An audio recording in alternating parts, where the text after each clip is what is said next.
Mulheres que correm com os lobos. Mulheres que correm com os lobos, de Clarissa Pinkola Estés, é um livro dedicado a todas as leitoras que desejam compreender as raízes da sensação de uma suposta impotência das mulheres contemporâneas. Estés é uma psicóloga junguiana, escritora e poeta, especialista no tratamento de trauma pós-guerra.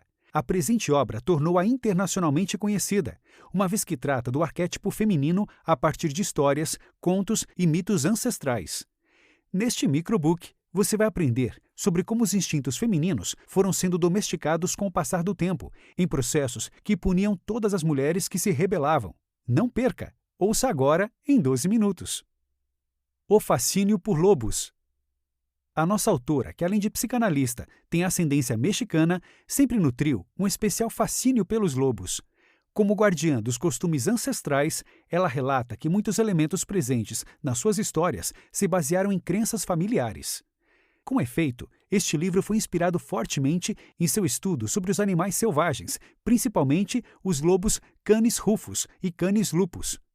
Como excelente contadora de histórias, cada um dos capítulos desta obra traz narrativas seguidas por uma análise psíquica a respeito do que elas tentaram mostrar para as mulheres selvagens, dentro de seu próprio contexto.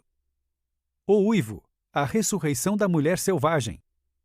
A mulher-lobo deve ser compreendida como espírito subjacente à grande mãe natureza, que recolhe os restos mortais dos animais falecidos nos desertos da região de sua ascendência e que, conforme a tradição local, os protege. A tocaia ao intruso.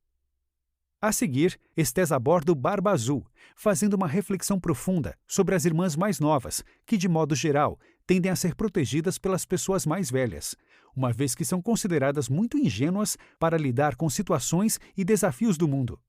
A autora provoca, nessa parte, uma reflexão a respeito das formas pelas quais as mulheres são tratadas como frágeis e inocentes, quando o mais correto é que todas sejam tratadas como iguais.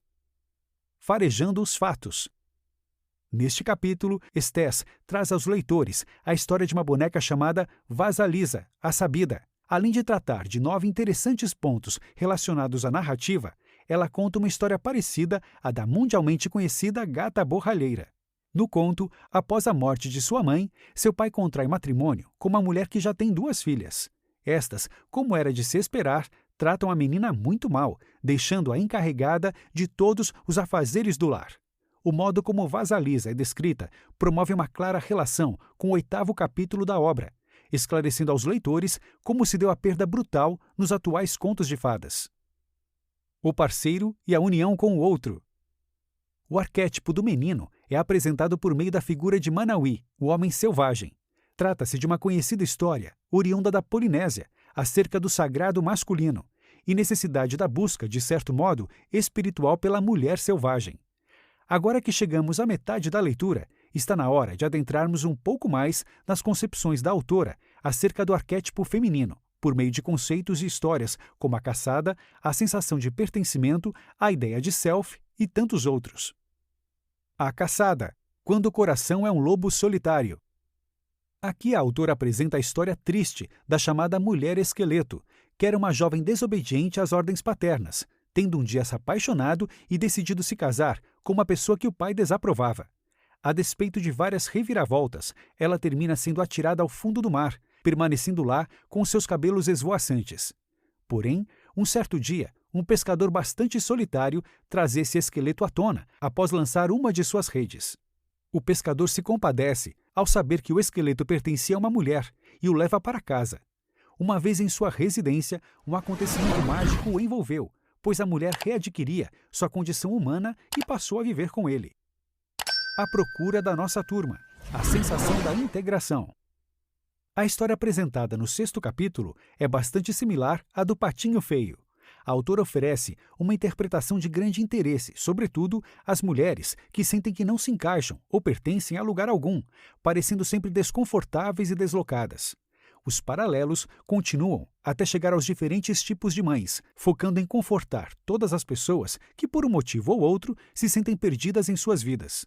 O tom de Estés consiste em proporcionar um pouco de calma e a convicção de que, no fim das contas, tudo dará certo. O corpo jubiloso. Nesse tema, a autora concentra-se no corpo das mulheres anciãs. Para tal, ela conta a história de uma personagem chamada de Mulher Mariposa. Essa história mexicana serve para demonstrar o poder feminino existente naqueles que chegaram a idades mais avançadas, tratando de tudo o que ocorreu até elas chegarem a essa fase da vida. Preservação do self, a identificação das armadilhas.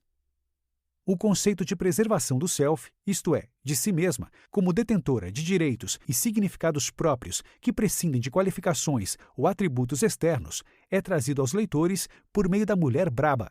Esta é sempre descrita como uma mulher teimosa, que não escuta e insiste em ações que lhe provocam sofrimento. Estés fala das mulheres que erram, sofrem e, ainda assim, não aprendem com os próprios insucessos. O conto selecionado para ilustrar essa noção discorre a respeito de uma jovem órfã aficionada por sapatinhos. Embora tivesse sido proibida de usá-los, ela insiste na ação e sofre, em consequência, um terrível acidente. A volta ao lar. O retorno ao próprio self. O conceito de retorno ao self é ilustrado com um conto a respeito das mulheres focas. Segundo a autora, são aquelas que saem do mar, em noites de lua cheia, despindo suas peles, obviamente de focas, e dançando ao luar, até que surge um homem solitário atraente para se casar. Quando um pretendente surge, ele rouba e esconde uma das peles, que as mulheres deixavam escondidas para recolocarem ao amanhecer. Desse modo, ele consegue obrigar uma das mulheres a aceitá-lo em casamento e, por fim, terem um filho juntos. As águas claras, o sustento da vida. Desta vez, Estés brinda os leitores com um conto amplamente conhecido, a história de A Chorona, e considerado sobrenatural. O relato é sobre uma mulher perdidamente apaixonada por um homem infiel. Em meio a uma tristeza intensa, ela se afoga com o filho em um rio. A tradição diz que ela dedica toda a sua pós-vida à procura do filho nas profundezas do rio e que seu choro pode, ainda, ser ouvido pelos viajantes. Nesse mesmo capítulo, a autora conta outra história sobre uma moça que desperdiça os seus sonhos e a sua rica imaginação com coisas inviáveis para ela, pois naquele momento de sua vida ela deveria atender a outras prioridades. A obra traz alguns contos a mais, todos com foco em provocar a reflexão das mulheres sobre a necessidade do feminismo e o modo como concebe sua vida particular. Essa leitura é certamente muito produtiva, estimulando uma jornada de autoconhecimento por meio de lições valiosas transmitidas em seus contos. Notas finais.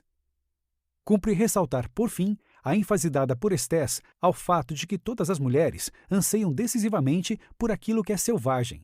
Entretanto, há, segundo ela, poucos antídotos em nossa cultura para diminuir esse ardente desejo. Afinal, as meninas são ensinadas, desde cedo, a se envergonharem de aspirações desse tipo. Assim, as mulheres deixam crescer os cabelos e os utilizam para esconder seus sentimentos. Entretanto, o espectro onipresente da mulher selvagem espreita noite e dia. Não importa o local, a sombra que as persegue tem definitivamente 4 patas. Dica do 12 minutos. Gostou do microbook? Então leia também Filosofia para Corajosos e aprenda a refletir filosoficamente sobre o mundo que lhe cerca, obtendo conhecimentos para formar os seus próprios fundamentos filosóficos.